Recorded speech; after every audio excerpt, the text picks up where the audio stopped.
Okay, so here I have a CSV file,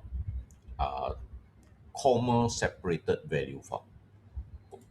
It's actually pointing to Microsoft Excel because I opened it before using Microsoft Excel.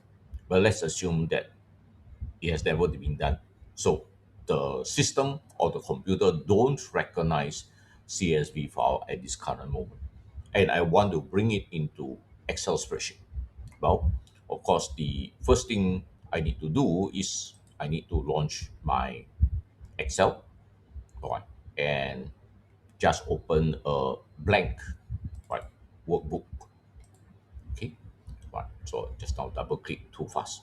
Okay, now a CSV file is actually data, right? They are data file, and if you go under data, you can actually bring in, right, or import from text or CSV file. So this is what I'm going to choose and go to find the CSV file.